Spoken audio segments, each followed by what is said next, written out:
छत्रपती शिवाजी महाराज की जय भवानी, जय भवानी। महाराष्ट्र नवनिर्माण सेनेचा, महाराष्ट्र नवनिर्माण सेनेचा।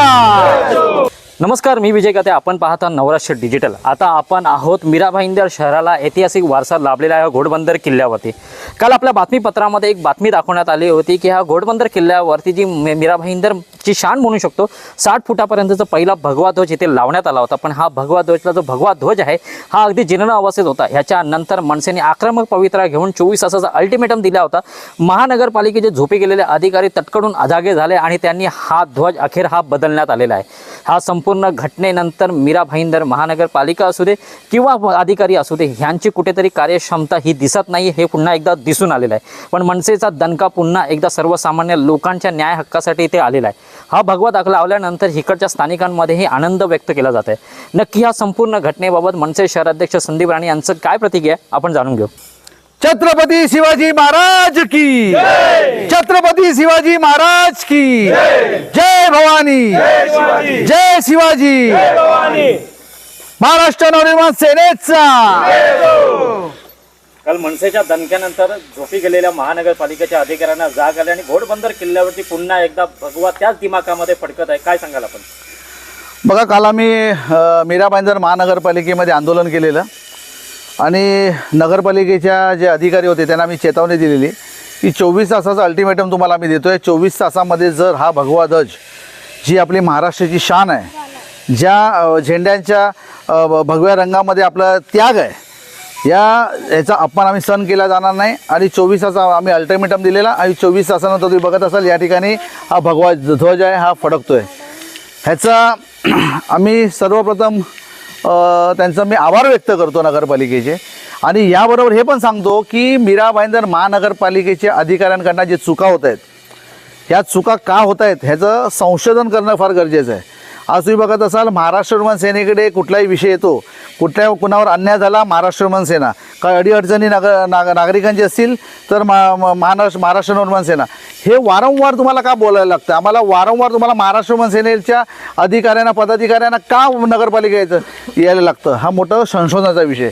मी आयुक्त साहेब असतील, दीपक खांबीत साहेब असतील, उपायुक्त असेल, जे असतील त्यांना मी कळकळीची विनंती करतोय की समाजामध्ये आपण जर वावरायचं असेल आणि आपली संस्कृती जपायची असेल तर अशा गोष्टीचा कुठे जरी विटंबना होत असेल तर ही कदापि खपून घेणार नाही।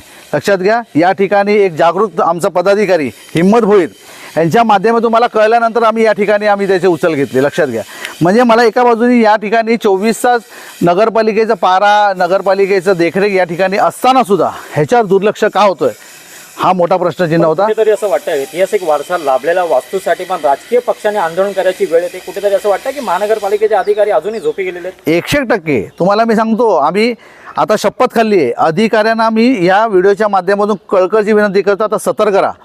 आता ह्यानंतर महाराष्ट्र नवनिर्माण सेना गप्प बसणार नाही। आमच्या महाराष्ट्र नवनिर्माण सेनेचं ब्रीदवाक्यच ते आहे। लक्षात घ्या, प्रश्न तिथे जनतेचा, मार्ग तिथे मनसेचा। लक्षात घ्या, यानंतर प्रत्येक ठिकाणी आम्ही तिकडे जाणार आहोत। यानंतर आता 2 दिवसांनी परत मीरा भाईंदर महानगरपालिकेचे आयुक्त यांची संयुक्त बैठक लावणार आहे। फार मोठ्या समस्येसकट आम्ही परत येणार आहोत। महाराष्ट्र नवनिर्माण सेनेकडे प्रत्येक नागरिकांनी बघण्याचा जो दृष्टिकोन वेगळा ठेवलेला आहे। लक्षात घ्या, ज्या लोकांना निवडून आणलं आहे, जे निवडून आलेले नाहीत किंवा जे प्रतिनिधी होते ते लोकांवर कुठेही विश्वास ठेवलेला नाही। लक्षात घ्या, ते आज महाराष्ट्र नवनिर्माण सेनेकडे येत आहेत। ह्याचं कारण आहे की तुमच्यावर विश्वास उडालेला आहे, नगरपालिकेचा विश्वास उडालेला आहे वरचा। त्यामुळे नगरपालिकेचे अधिकारी सतर्क राहावं। वारंवार आम्ही मीरा भाईंदर महानगरपालिका येत राहणार आणि अन्यायाविरुद्ध लढणार, हे तुमच्या या व्हिडिओच्या माध्यमातून सांगतो। त्याचबरोबर नवराष्ट्रचे जे चॅनल आहे आणि इतर जे चॅनल आहेत, मग शाबीर असतील, अझीम असतील, यांनी आमचे विकास वर्मा असतील, यांनी अतिशय चांगल्या प्रकारचा आवाज उचलल्यानंतर त्याचे पडसाद एक चांगल्या उमटल्याने आपले जे स्थानिक जे कर्मचारी होते यांना जाग आली, नगरपालिकेला जाग आली। मी त्यांचे पण मनापासून धन्यवाद मानतो। धन्यवाद। खऱ्या अर्थाने ही आनंदाची गोष्ट असली तरी एक दुर्दैवाची गोष्ट म्हणजे ऐतिहासिक वारसा लाभलेला ह्या वास्तूंना जपण्यासाठी पण एका राजकीय पक्षाला प्रांगणात उतरावं लागतं। महानगरपालिकेच्या अधिकाऱ्यांना जाग द्यावी लागते। पत्रव्यवहार करून सुद्धा 48 तास उलटून जातात तरी महानगरपालिकेचे अधिकारी काही सुद्धा ॲक्शन घेत नाही आणि मग त्यांच्या दरवाजावरती जेव्हा आक्रमक पवित्रा घेतला जातो त्याच्यानंतर हे ठणकून जागे होतात आणि आपली कामं करायला सुरुवात करतात। असंच जर महानगरपालिकेच्या अधिकारी करत असतील तर हा ऐतिहासिक वारसा हा जपणार तरी कसा? दरवेळी राजकीय पक्षांना आंदोलन करायची वेळ येणार का? पुढचा काळच आपल्याला ह्या गोष्टीवरती अजून प्रखरपणे सांगेल. अधिक बातमीसाठी आपण पाहत राहा नवराष्ट्र डिजिटल.